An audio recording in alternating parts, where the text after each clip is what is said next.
자, 다니엘의 이름 뜻을 좀 보겠습니다. 다니엘의 이름 뜻. 하나님은 나의 심판이시다.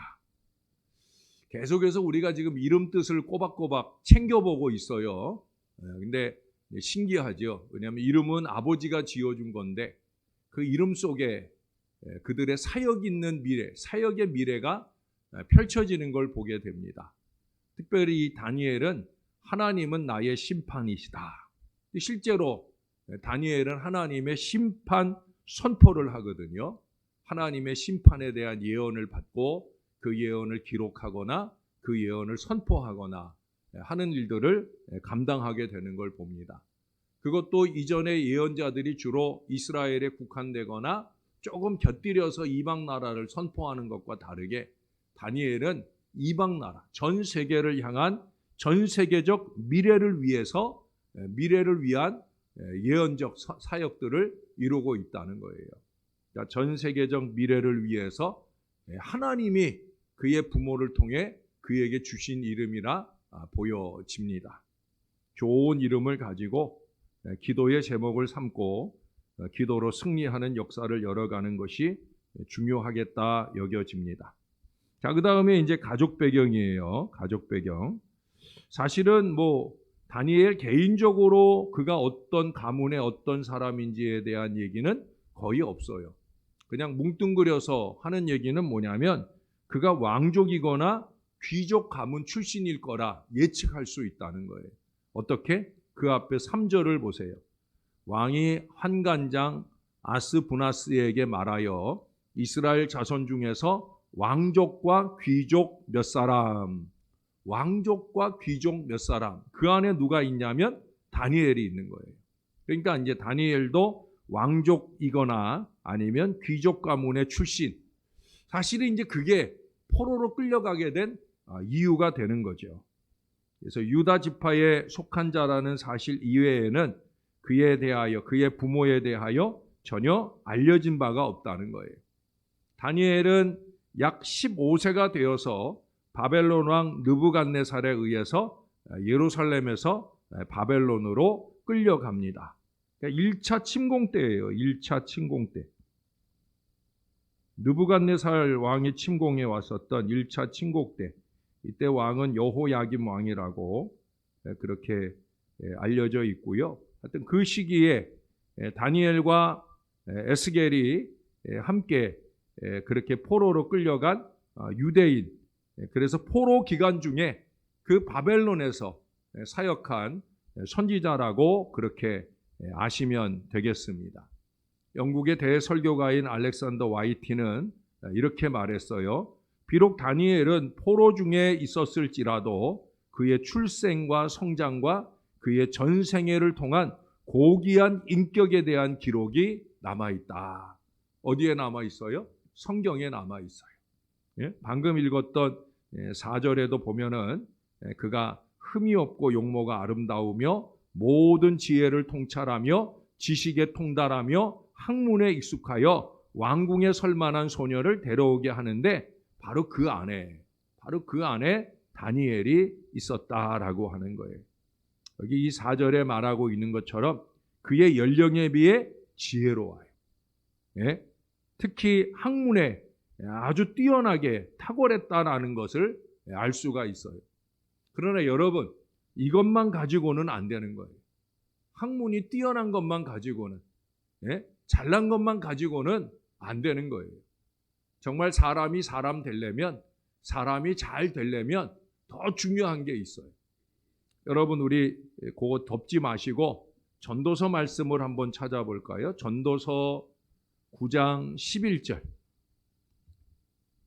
전도서 9장 11절. 이사야 앞에 전도서 9장 11절. 앞에군요. 전도서 9장 11절. 여기 좀 긴 말씀이에요. 11절 한 구절 긴 말씀이에요. 제가 한번 읽어드릴게요. 내가 다시 해 아래에서 보니 빠른 경주자들이라고 선착하는 것이 아니며 용사들이라고 전쟁에 승리하는 것이 아니며 지혜자들이라고 음식물을 얻는 것도 아니며 명철자들이라고 재물을 얻는 것도 아니며 지식인들이라고 은총을 입는 것도 아니니 이는 시기와 기회는 그들 모두에게 임함이니라. 그럼 그 시기와 기회는 누가 주신다는 거예요? 하나님이 주신다는 거예요. 그 앞에 지식인들이라고 은총을 입는 것이 아니니라는 말을 하는데, 여기 이 은총을 입는다, 은총을 입는 것이 아니니 했는데, 결국 그 은총을 입게 되는 것은 누구를 통해? 하나님을 통해. 결국 하나님 마음이라는 거예요. 거기 보니까 앞에 경주자라고 빠른 경주자라고 해서 1등 하는 것도 아니고, 용사들이라고 해서 전쟁에 이기는 것도 아니고, 결국 은혜가 필요하다는 거예요. 은혜. 특히 이 다니엘의 경우는 시기도 맞질 않아요. 여기 시기와 기회는 그들 모두에게 임함이라 했는데, 다니엘에게 있어서 시기는 좋은 시기가 아니에요. 그렇죠? 네? 성공하기에 좋은 시기가 아니에요. 왜? 포로로 끌려갔잖아요. 어떻게 보면 그가 가진 그 탁월한 지혜나 지식이나 가문, 이런 것들이 다 오히려 독이 되는 상황을 만나게 되었다라고 볼 수 있다는 거예요. 또 그가 바벨론에 가가지고 설사 그가 가진 지식과 지혜로 이제 잘 되는데, 잘 된다고 할지라도 이게 이스라엘 백성들 입장에서 보면은 기껏해야 매국노로 보여질 수도 있는 거예요. 그렇잖아요. 우리가 신앙적으로 보니까 다니엘이 훌륭하다. 몇 나라에 걸쳐서 몇 대 왕들에 걸쳐서 계속해서 재상을 할 수 있는 대단히 탁월한 인물인데, 이게 신앙적으로 보니까 그렇고, 같은 이스라엘 백성들로 볼 때 그렇잖아요. 여러분, 옛날 우리 일제시대 생각하면 일제시대 일제하에서 벼슬을 하고 있다. 그럼 이건 매국노잖아요. 매국노. 그렇게 오해를 받을 수도 있는 그런 입장이라는 거예요. 시기적인 면을 말할 때 그렇다는 거예요. 그러니 결국 하나님의 은총이 아주 중요하다라고 하는 거예요. 그런 점에서 그에 관해 성경은 그가 크게 은총을 입은 사람인 것을 우리들에게 밝혀주고 있어요. 3번에 걸쳐서 이 말씀이 나와요. 자, 우리 다니엘로 가서 잠깐 한번 볼까요? 9장을 가보겠습니다. 다니엘 9장입니다. 다니엘서 9장 23절입니다.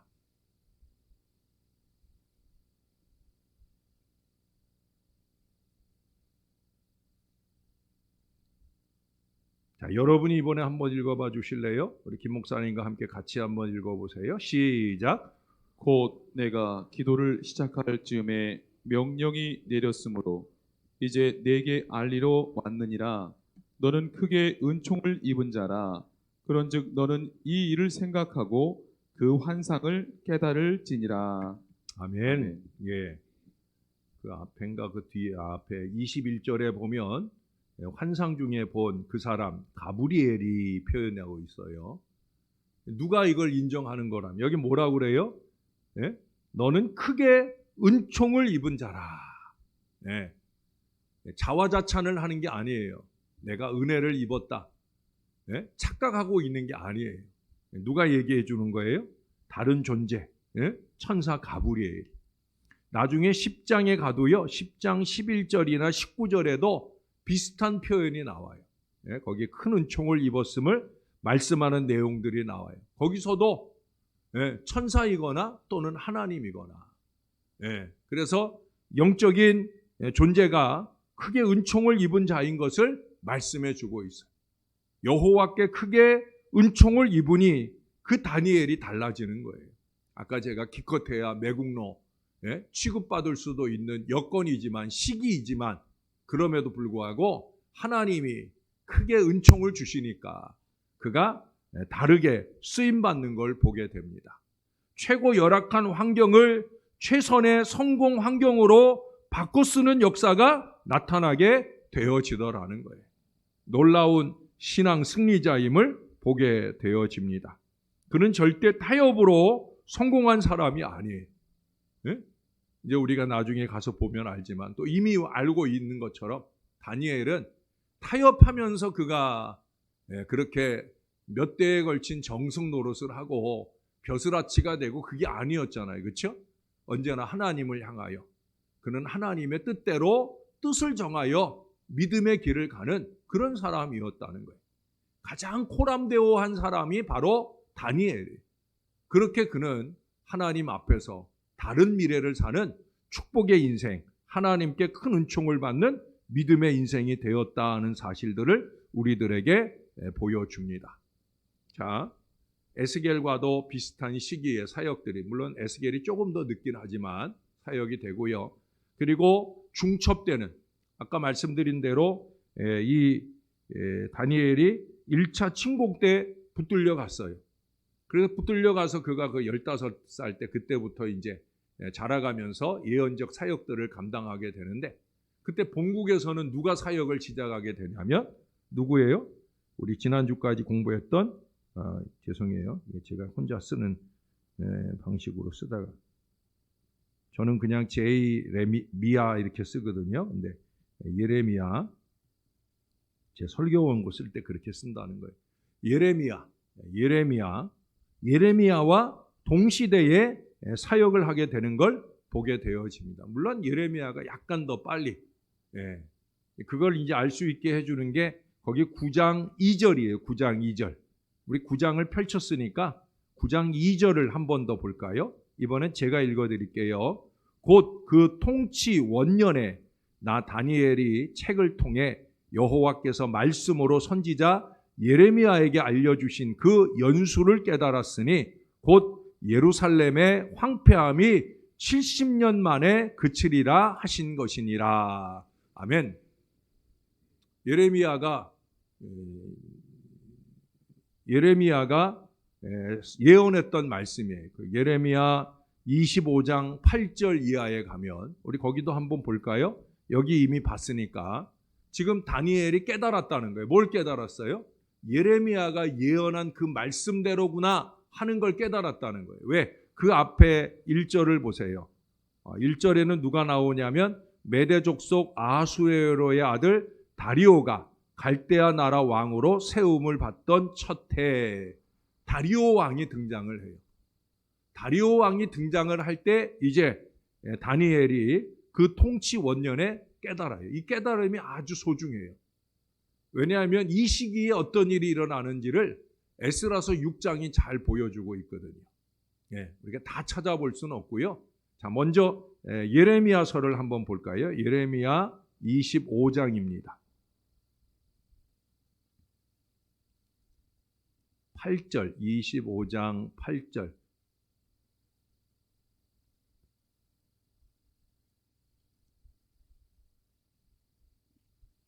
8절부터 쭉 한번 볼게요. 우리 한 절씩 교독해 보겠습니다. 그러므로 만군의 여호와께서 이와 같이 말씀하시니라. 너희가 내 말을 듣지 아니하였느니라. 보라, 내가 북쪽 모든 종족과 내 종 바벨론의 왕 느부갓네살을 불러다가 이 땅과 그 주민과 사방 모든 나라를 쳐서 진멸하여 그들을 놀램과 비웃음거리가 되게 하며 땅으로 영원한 폐허가 되게 할 것이라.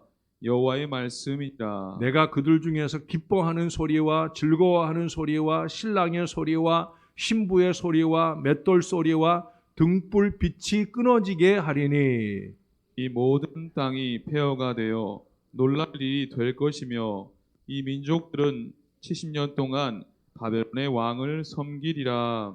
12절을 같이 한 번만 읽어볼까요? 여호와의 말씀이니라. 70년이 지나면 내가 바벨론의 왕과 그의 나라와 갈대아인의 땅을 그 죄악으로 말미암아 벌하여 영원히 폐허가 되게 하되 내가 그 땅을 향하여 선언한 바 곧 예레미야가 모든 민족을 향하여 예언하고 이 책에 기록한 나의 모든 말을 그 땅에 임하게 하리라. 70년 만에 귀환을 말씀하는 거예요. 그래 이제 나중에 다니엘이 예레미야가 말씀하고 기록한 이 말씀대로 정말 되는구나. 그걸 깨달았다는 거예요. 여기 뭐라고 그래요? 이 책에 기록한 나의 모든 말을 그 땅에 임하게 하리라. 그래서 바사왕 고레스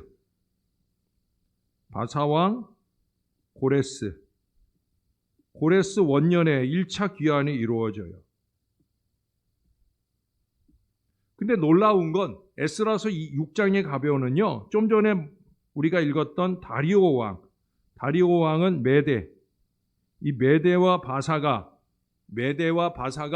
바벨론 다음에 그 나라를 양분하는 두 나라가 메대와 바사거든요.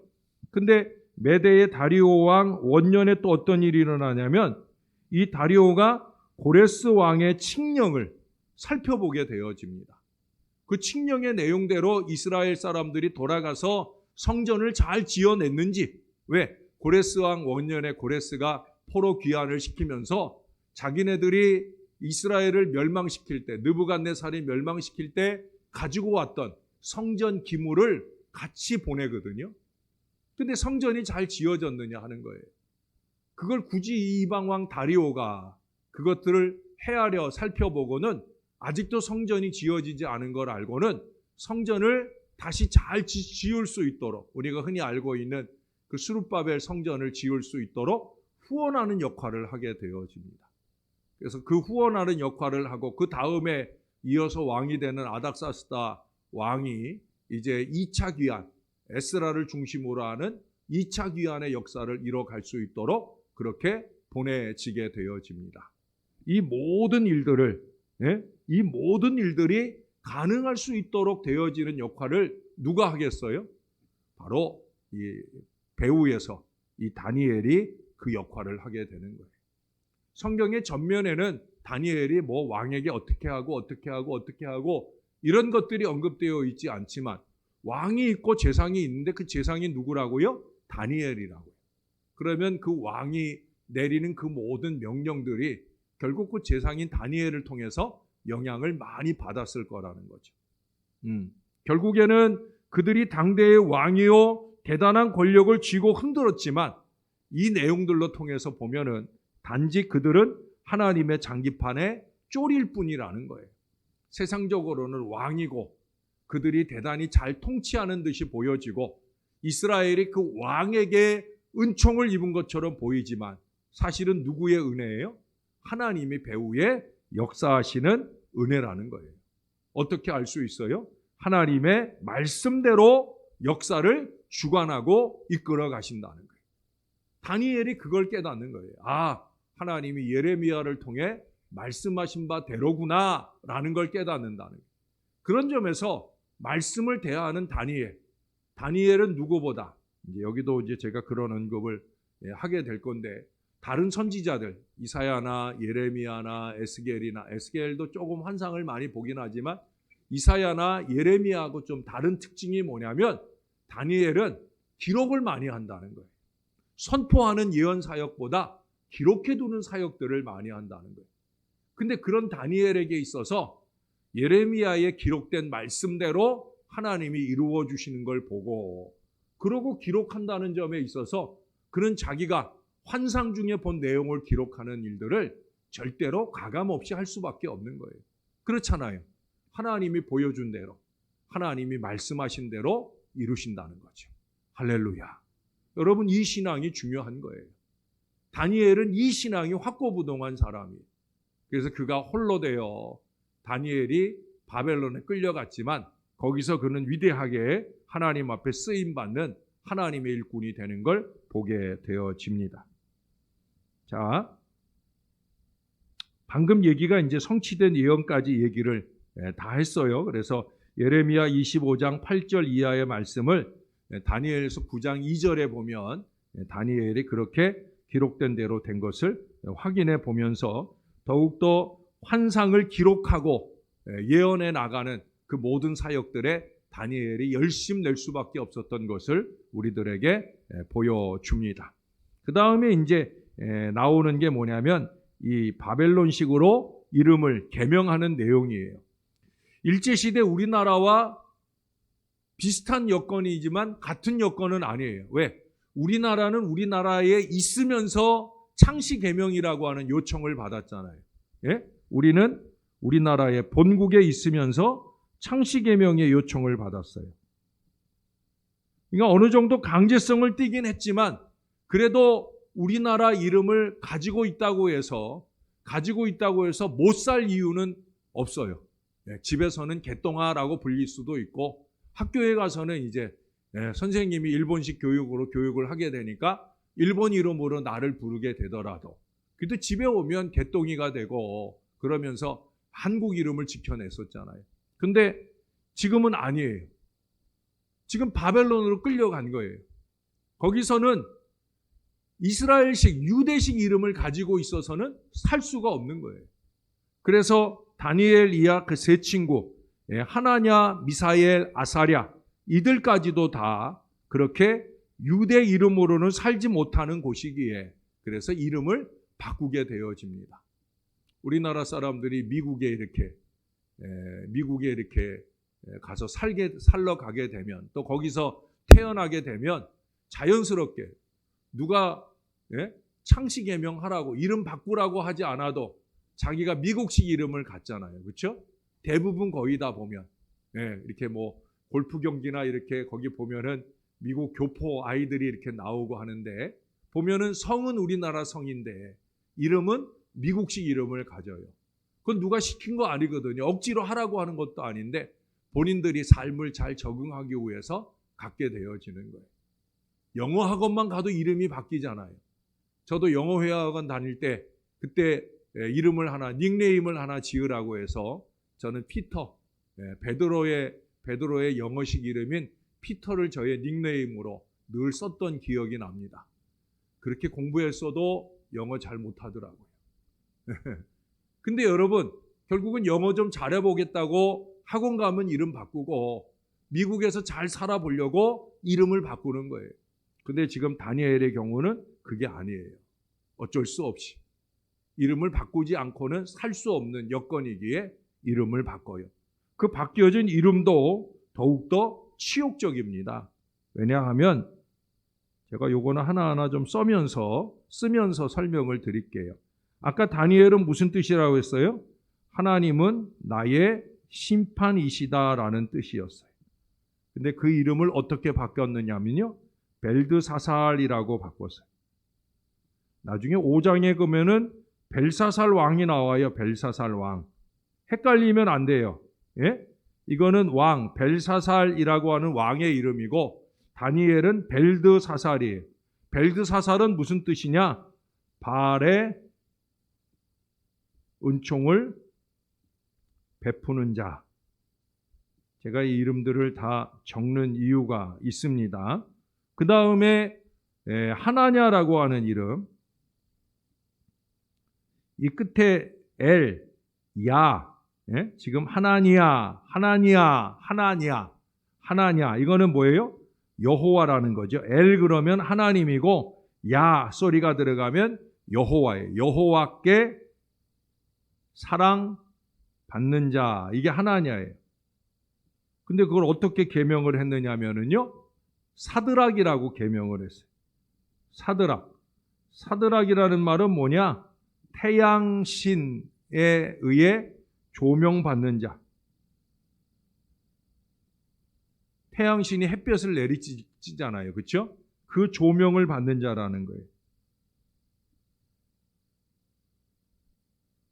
예, 그 다음에 세 번째 미사엘도 엘이니까 하나님이겠죠.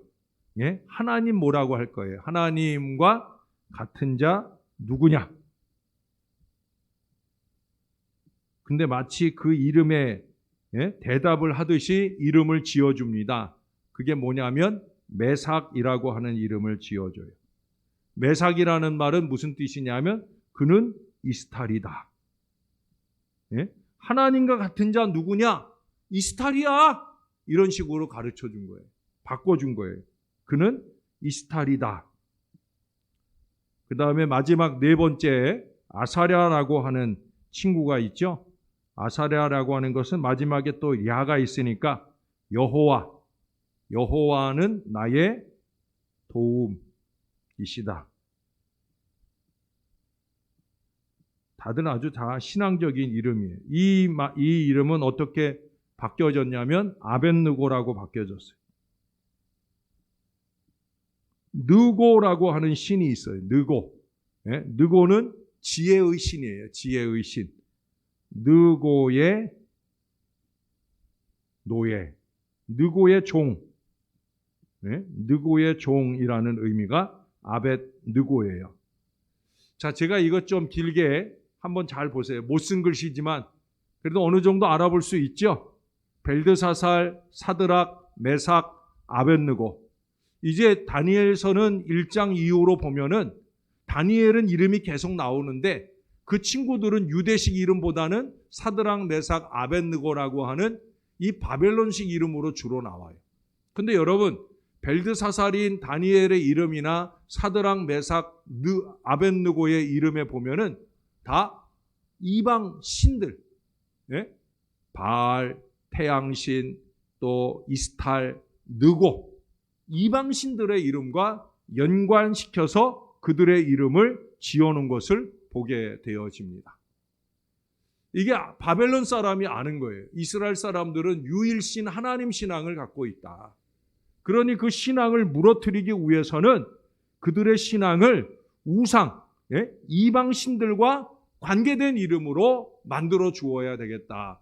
작정을 하고 이렇게 이름을 만들어 준 거예요. 여러분, 왜 도대체 이 바벨론 사람들이 바벨론식 이름으로 고치려고 하는가? 그 목적이 있겠죠. 가장 우선적인 목적은 혼합정책 때문에 그래요. 혼합정책. 예? 가장 우선적인 건 혼합정책이에요.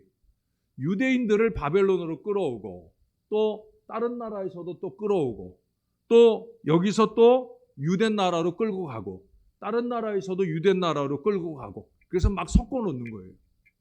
예? 막 섞어 놓는 거예요. 지금도 마찬가지예요. 이렇게 이름을 바꿔가면서 섞어 놓는 거예요.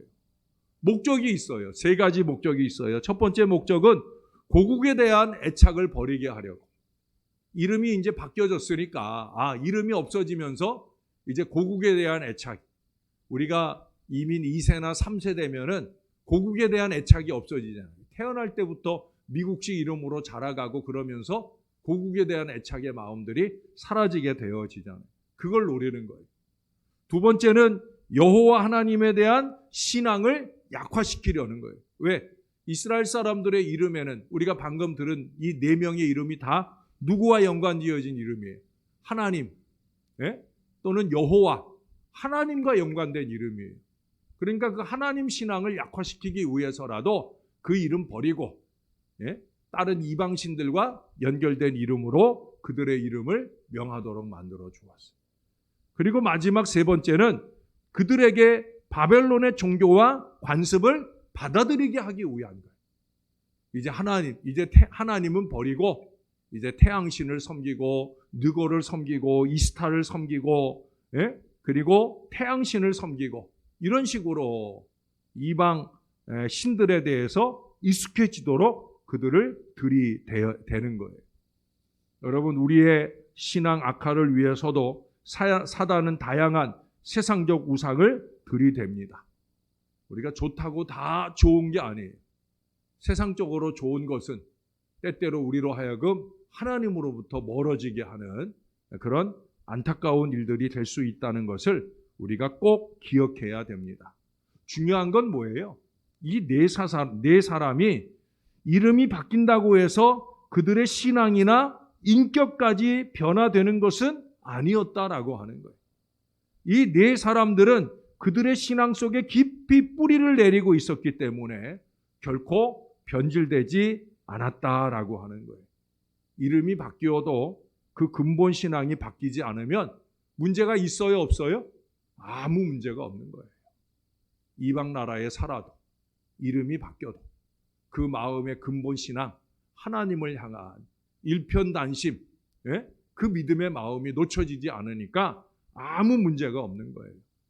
우리는 반대로 여러분 그리스도인이라는 이름으로 우리가 바뀌었어도 그 삶이 바뀌지 않는 채로라고 하면 그것은 오히려 더욱더 큰 문제가 아닐 수 없다는 거예요. 그리스도인이라는 이 이름에 합당하게 변화되어 살아가는 것이 더 중요하다는 거예요.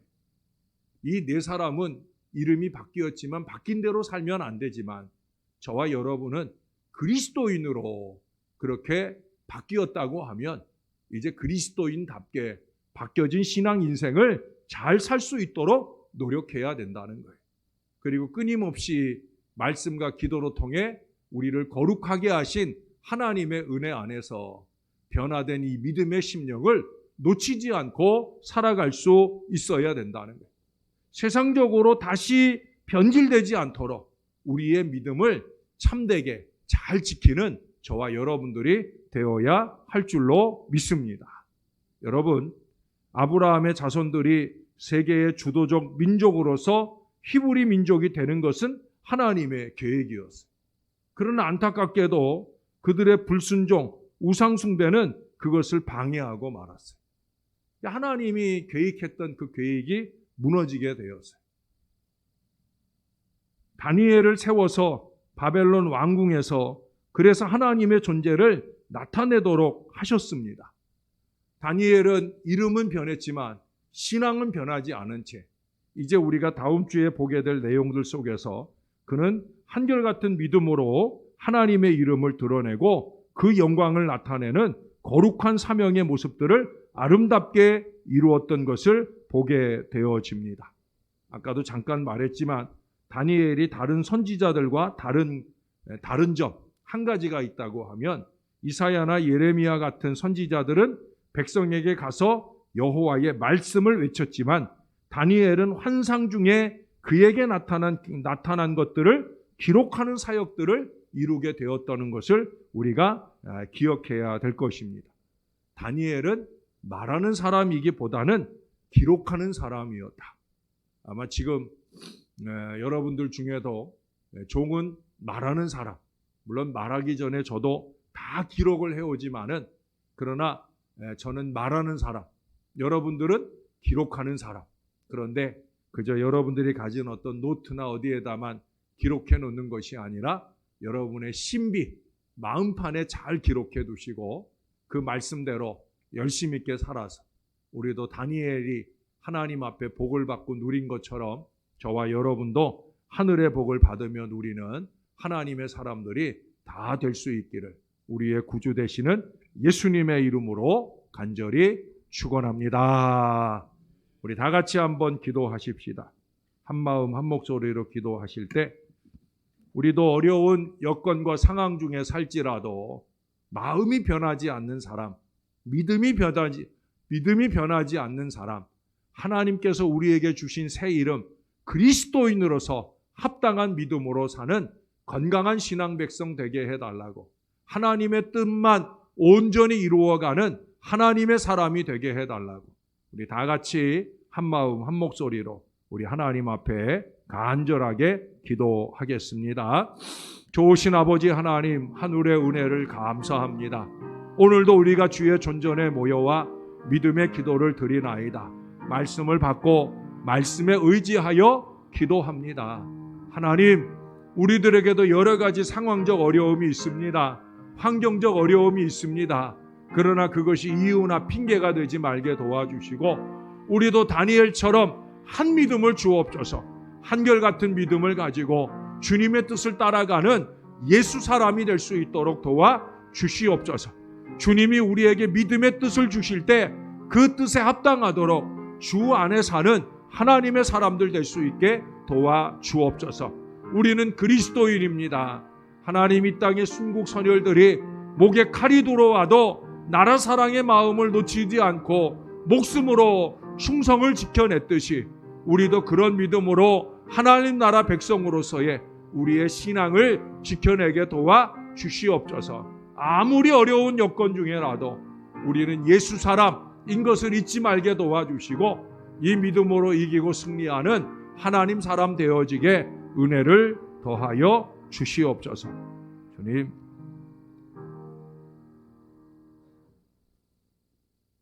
하나님 감사합니다.